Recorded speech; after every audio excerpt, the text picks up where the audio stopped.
Praise lord. ఈరోజు దేవుని వాగ్దానము సామెతల గ్రంథము 27వ అధ్యాయము 11, 12 వచనాలు చదువుకుందాం. చూడండి. నా కుమారుడా, జ్ఞానము సంపాదించి నా హృదయమును సంతోషపరచుము.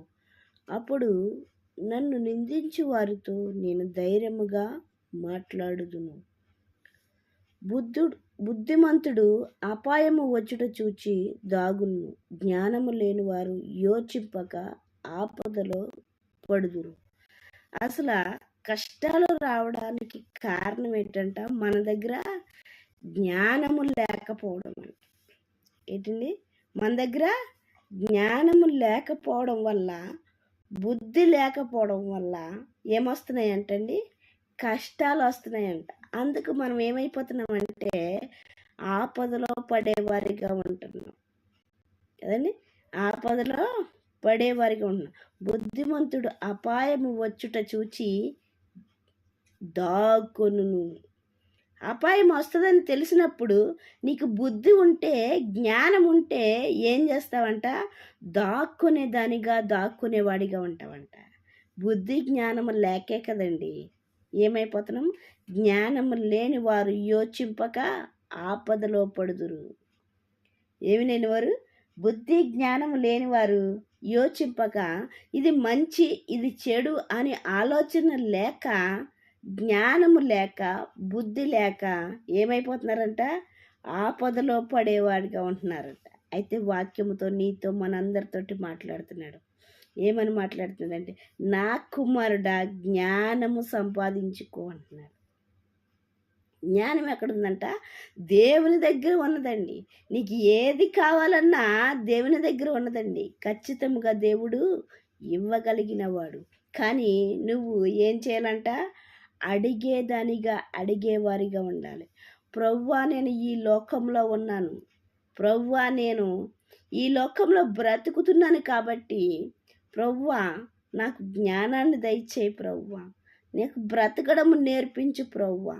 నాకు వచ్చి కష్టం నుంచి ఎలా తప్పించుకోవాలో నాకు జ్ఞానాన్ని ప్రభువా. ప్రతి ప్రాబ్లం సాల్వ్ చేసుకునే బుద్ధిని దయచేయి ప్రభువా. నీకు ఇష్ట ప్రకారంగా ఉండగలిగిన స్థితి నాకు దయచేయి ప్రభువా అని మనం ఏం చేయాలంట? దేవుణ్ణి అడిగేవారిగా ఉండాలంట. ఎందుకంటే లోకంలో ఉన్న తల్లిదండ్రులు, మన బిడ్డలు మాట వింటే సరి, వినకపోతే ఏమైపోతున్నారు? బాధపడేవారిగా ఉంటున్నారు. ఏంటంట? బాధపడేవారిగా ఉంటున్నారు. అలాగే మన పరలోకపు తండ్రి మాట కూడా మనం వినకపోయినట్లయితే మన తండ్రి ఏం చేస్తున్నాడు? బాధపడేవాడిగా ఉంటున్నాడు. ఇక్కడ ఏమంటున్నాడు చూడండి. నా కుమారుడా, జ్ఞానము సంపాదించి నా హృదయమును సంతోషపరచుము. నువ్వు జ్ఞానము కలిగిన వాడవైతే, నువ్వు జ్ఞానము కలిగిన దానివైతే, నువ్వు ఆపద నుంచి తప్పించుకొని ఏం చేస్తున్నావు?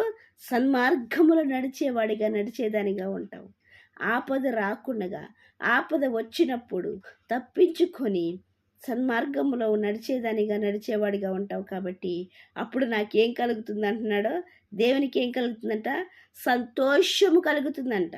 నువ్వు చిక్కుల్లో పడినట్లయితే, నువ్వు ఆపదలో పడినట్లయితే, నువ్వు వేదనలో పడినట్లయితే, నువ్వు కష్టంలో పడినట్లయితే, ఇటు లోకంలో ఉన్న తల్లిదండ్రులే బాధపడతారు, నిన్ను సృష్టించిన సృష్టికర్త కూడా బాధపడతాడండి. ఎలా బాధపడుతున్నాడో చూడండి అక్కడ. అప్పుడు నన్ను నిందించి వారితో నేను ధైర్యముగా మాట్లాడుదును. ఎవరితో మాట్లాడతాడంటండి ధైర్యముగా? ఎవరైతే నీ కుమార్తె పలానా, నీ కుమారుడు పలానా అని ఎవరైతే మాట్లాడుతున్నారో వారితో మాట్లాడడానికి ధైర్యం కావాలంటే ఫస్ట్ మన కుమారుడు, మన కుమార్తె ఎలా ఉండాలంట? జ్ఞానము కలిగి నడుచుకునేవారిగా ఉండాలి. దేవుణ్ణి, తల్లిదండ్రుల్ని సంతోషపెట్టేవారిగా ఉండాలి. అలా ఉండినట్లయితే ధైర్యముగా మాట్లాడగలుగుతున్నారండి. ఏమని ధైర్యంగా మాట్లాడుతున్నారు? ఎవరితో ధైర్యంగా మాట్లాడుతున్నారు? ఎవరైతే నిందిస్తున్నారో, ఎవరైతే బాధపడే మాటలు మాట్లాడుతున్నారో వాళ్లతో ధైర్యంగా మాట్లాడుతున్నారు. నా కుమార్తె జ్ఞానము గలది, నా కుమారుడు జ్ఞానము గలవాడు, ఏ ప్రాబ్లం నుంచి అయినా తప్పించుకోగలిగిన జ్ఞానం, బుద్ధి గలవారు. వాళ్ళు బ్రతకగలరు, వాళ్ళు నీలో ఎదగగలరు అనే విషయాన్ని మనము గ్రహించే వారిగా ఉండాలి. అలా గ్రహించాలంటే మన బిడ్డలు మనము దేవునికి ఇష్టకరముగా జ్ఞాన బుద్ధితో బ్రతికే వారిగా ఉండాలి. అప్పుడు మన తండ్రి ఏం చేస్తున్నాడంట? ధైర్యముగా మాట్లాడుతున్నాడంట. నా కుమార్తె నీతి గలది, నా కుమారుడు నీతిగా జీవిస్తున్నాడు, నా కుమారుడు యథార్థముగా ఉన్నాడు, విశ్వాసముతో ఉన్నాడు, నమ్మకముతో ఉన్నాడు, నిరీక్షణతో ఉన్నాడు, భయభక్తులు కలిగి ఉన్నాడు. నరకం నుంచి తప్పించుకోవడానికి ఎలా ప్రవర్తించాలో అలా ప్రవర్తించేదానిగా ఉన్నది అని మన దేవుడు ఏం చేస్తున్నాడండి? ధైర్యముగా మాట్లాడుతున్నాడంటే అండి. మరి ముఖ్యంగా ఎవరితో మాట్లాడుతున్నాడు?